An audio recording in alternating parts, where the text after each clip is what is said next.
Remember when your favorite characters felt safe? When happy endings were possible and when the biggest shock was finding out who shot JR?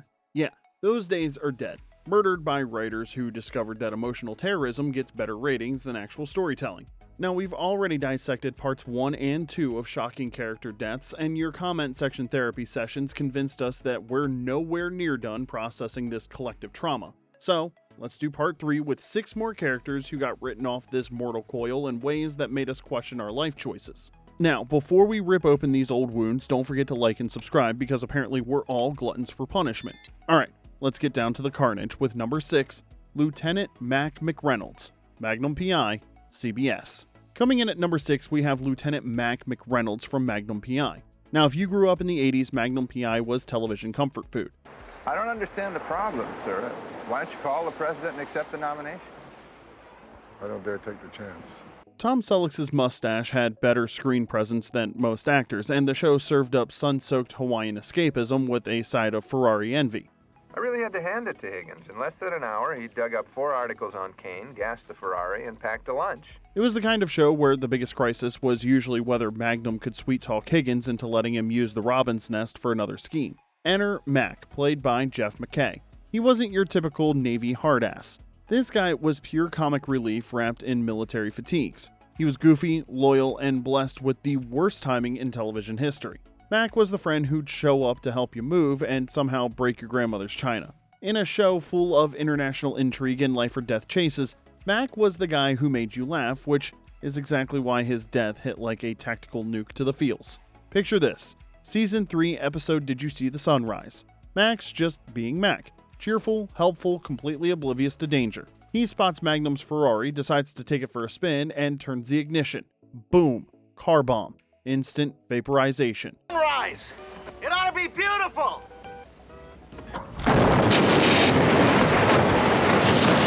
Exit Mac, pursued by shrapnel. The assassin was Ivan, a KGB operative with a serious grudge against Magnum.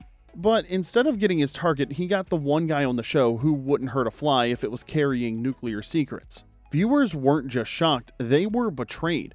This was supposed to be escapist television, not Saving Private Ryan Hawaii edition. Gen Xers and boomers alike who tuned in for tropical detective shenanigans suddenly found themselves staring at the wreckage of their favorite goofball, realizing that Magnum PI had just declared war on their emotional well-being. But here's where it gets weird. Jeff MacKay wasn't done with the show. In Season 5's Mac's Back, he returned, but not as Mac. The episode featured a lookalike character who resembled Mac so closely that Magnum believed his dead friend had somehow survived. If you're a ghost or what, but God. It's good to see you. I think you're confusing me with someone else, son. It wasn't resurrection, it was the TV equivalent of Weekend at Bernie's, letting viewers spend time with McKay's face while mourning the character that they'd lost. The twist was brilliant and cruel in equal measure.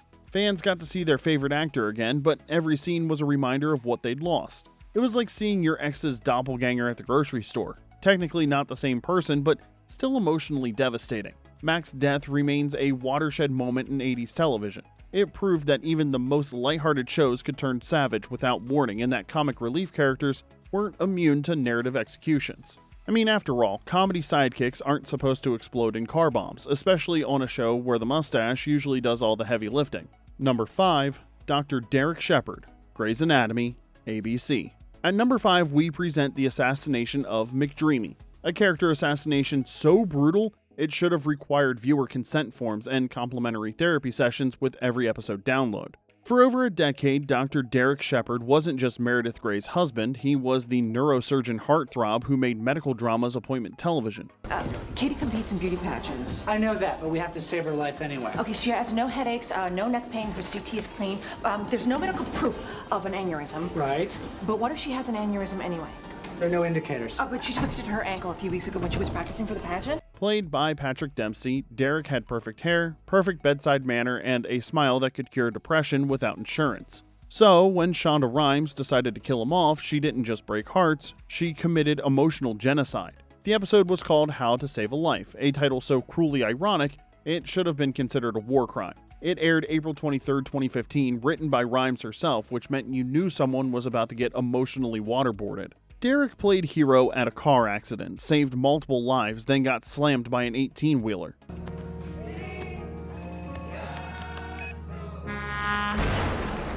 But plot twist, he survived. Alive, stable, and completely savable. Then came the medical malpractice masterclass. At a nearby hospital, a surgical resident begged for a head CT. The attending dismissed her like she was asking for extra credit. No scan, no consult. Just arrogance in a white coat while McDreamy's brain quietly swelled toward doom. Derek couldn't speak, couldn't advocate for himself, and couldn't tell them what any neurosurgeon would know, that he needed immediate intervention. By the time they realized their mistake, it was too late. Meredith pulled the plug on the love of her life because a doctor's ego was bigger than his medical knowledge. Fans didn't just cry, they rioted. Online forums became war zones, Twitter became a support group. Behind the scenes, Patrick Dempsey wanted out. But instead of a graceful exit, Rhimes chose maximum emotional damage, proving that on Grey's Anatomy, even happily ever after comes with a body count. He survived bombs, shootings, and plane crashes, yet one bad ER call killed McDreamy. Even by Grey's standards, that was surgical-grade savagery. Number 4, Bobby Ewing, Dallas, CBS. At number 4, we dive into the most infamous resurrection in television history. A plot twist so outrageous it broke the fourth wall and our collective suspension of disbelief. In the 1980s, Dallas wasn't just a TV show, it was a cultural phenomenon that made Friday nights sacred. Oil tycoons, family betrayals, and cliffhangers that could stop traffic. J.R. Ewing was the villain America loved to hate, but Bobby Ewing was the moral compass keeping the whole operation from sliding into complete sociopathy. Bobby, played by Patrick Duffy, was the good Ewing. Honest, principled, and cursed with an inconvenient conscience in a family where loyalty was more fragile than Texas Crystal. He was the guy who'd loan you money without interest and actually mean it when he asked how you were doing, which made his sudden death in season 8 feel like a personal betrayal.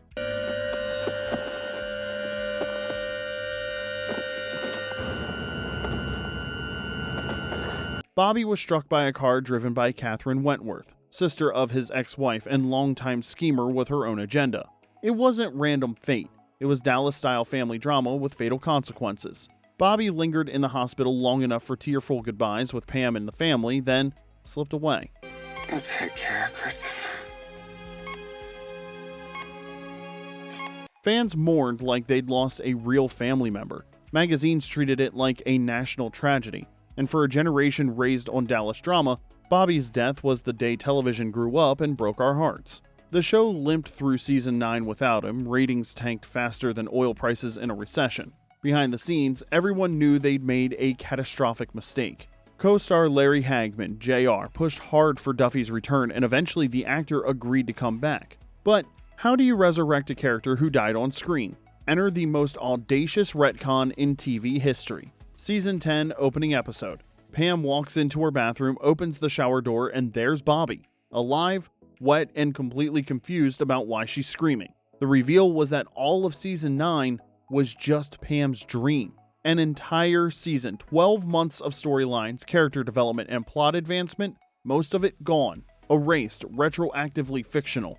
The audacity was breathtaking. Writers had literally hit the ultimate undo button, treating an entire season like a rough draft they decided to scrap. Cast members were furious. Months of work largely deleted from existence. Steve Canale later admitted the move cost the show about 10% of its audience and the backlash never really faded. But the moment was so iconic. Even people who never watched Dallas knew about the dream season. From Family Guy to Newhart, parodies of Bobby's shower reveal became a cultural touchstone for narrative insanity. Bobby's death hurt, his resurrection broke television, and together, they proved Dallas could shock audiences twice with the same character and somehow get away with it. Now, if Bobby's shower resurrection just made you question everything you thought you knew about TV logic, well, you're not alone, and trust me, we're just getting warmed up. The next 2 deaths on our list make Bobby's fake out look like a gentle prank. So, hit that like button if you're still processing the audacity of erasing an entire season and drop a comment telling us which TV plot twist made you yell, "Wait, what?" at your screen the loudest. Now, let's get back into the countdown with number 3, Tasha Yar, Star Trek The Next Generation, syndicated. And number 3, we present the death that taught a generation of Trekkies that the future could be just as brutal and pointless as the present. When Star Trek The Next Generation launched in 1987, it carried the hopes and phaser dreams of every sci-fi fan who'd grown up with Kirk and Spock. The new crew needed to prove they belonged in that captain's chair, and Lieutenant Tasha Yar was leading the charge. Played by Denise Crosby, Yar was the tough-as-nails security chief with a tragic backstory and zero tolerance for nonsense. She'd survived a failed colony world where gangs ruled and daily survival was the only game in town. In Starfleet, she'd found purpose, family, and a chance to protect others from the chaos she'd escaped. She was supposed to be safe. Main characters in Star Trek usually had more protection than expendable red shirts. At least, that's what fans had come to expect. The red shirts were expendable, but bridge crew members with names and backstories, well, they seemed to have plot armor thicker than a Constitution-class hull. Then came Skin of Evil, and all bets were off. The Enterprise encountered Armus, a sentient tar pit literally formed from the discarded evil of an entire species. Think toxic waste with a personality disorder and delusions of grandeur. When Yar tried to rescue a trapped crewmate, Armus swatted her away like an annoying insect. People who need attention. We won't hurt you, but we must help them. No dramatic sacrifice, no final words of wisdom. Just casual, meaningless violence that left Yar dead on an alien world while her friends watched in horror. Fans were stunned. This wasn't how Star Trek worked. Good people were supposed to die heroically, saving ships or defending principles. They weren't supposed to get murdered by sentient crude oil for the crime of being helpful. Critics savaged the episode. The AV Club gave it a C-, and fans felt cheated, wondering if Trek's new era had sacrificed one of its most promising characters just for shock value. But Crosby's story didn't end there. She returned in Season 3's Yesterday's Enterprise, giving Yar an alternate timeline heroic death that satisfied fans. She even played Sela, Yar's half-Romulan daughter from that timeline, proving that in Star Trek, death is negotiable. Still, that first death stung because it felt like it broke viewer expectations about how Star Trek handled main characters. Fans had grown accustomed to more heroic deaths, characters going down defending the ship or making noble sacrifices. They weren't expecting to see someone get murdered by Discount Petroleum with anger issues for the simple act of trying to help. Yar's death showed that the next generation wasn't afraid to be darker than its predecessor, but it also left Trekkies debating whether meaningless death was profound or just plain mean. Number 2, Maddie Ferguson, Twin Peaks, ABC. And number 2, we venture into David Lynch's twisted vision where coffee was sacred, pie was transcendent, and murder was an art form that shouldn't have been legal on network television. Twin Peaks wasn't just a TV show. It was a cultural Rorschach test that revealed how comfortable you were with weirdness. If the show was Lynch's surreal love letter to small-town America, then Maddie Ferguson's death was the postscript written in blood. Maddie, played by Sheryl Lee, was Laura Palmer's cousin who looked exactly like the murdered homecoming queen. Where Laura's story was tragedy wrapped in mystery, Maddie seemed like a second chance. Bright, gentle, and innocent enough to make viewers believe that maybe this time the good girl wouldn't die. We should have known better. This was David Lynch after all, not Disney. Maddie came to Twin Peaks to help her aunt and uncle cope with Laura's death.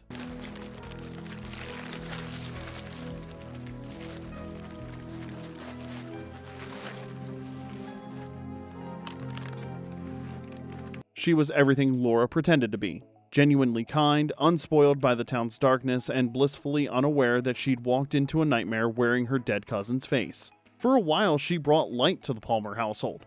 She helped with the investigation, connected with the other characters, and gave fans hope that maybe innocence could survive in Lynch's twisted universe. Then came episode 14, and Lynch reminded everyone why ABC executives probably needed therapy after working with him.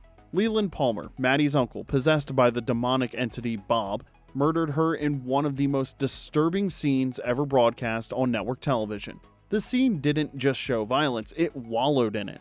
Lynch's direction jumped between Leland's face and Bob's, creating a nightmarish dissonance that felt less like entertainment and more like witnessing an actual atrocity. The murder was disturbing and felt unbearably long, even if the actual screen time was brief. Viewers accustomed to sanitized TV violence were suddenly watching something that belonged in a horror film, not primetime family viewing. Lynch's direction, the sound design, editing, and implied violence created something that felt more brutal than what was literally shown. Reddit threads decades later still describe it as hideously realistic and unbelievable this aired on network TV.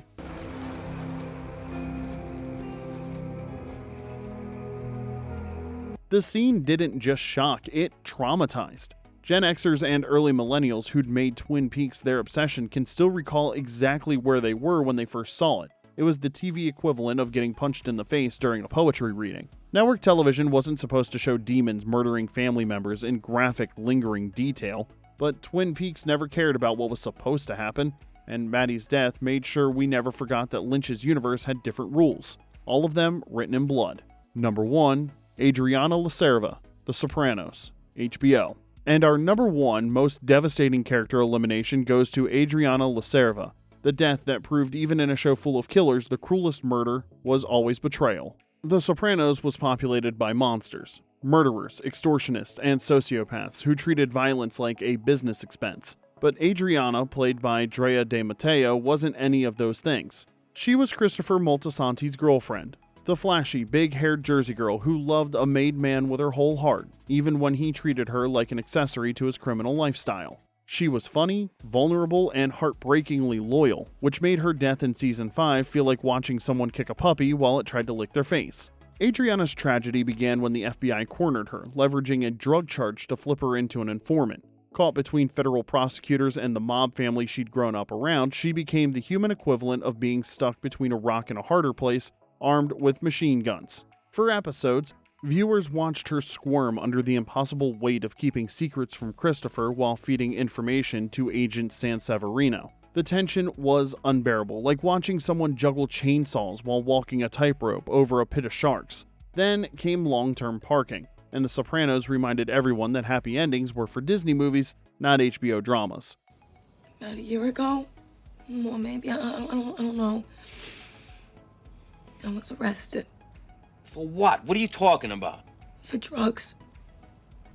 Where, at the club? Remember my friend Danielle? She set you up? She was an FBI agent, Christopher.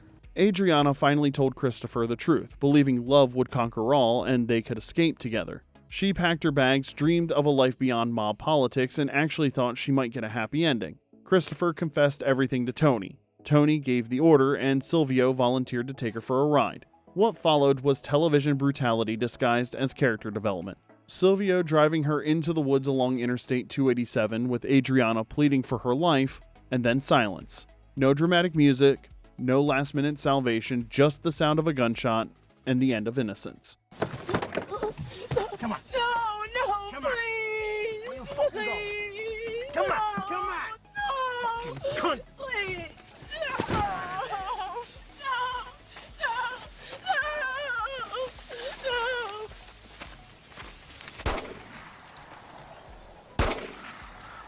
Even the cast wasn't sure what would happen. The writers filmed multiple versions of the scene, including ones where Adriana tries to run or resist. The ambiguity during filming kept everyone on edge, including viewers who desperately wanted to believe The Sopranos might show mercy just once.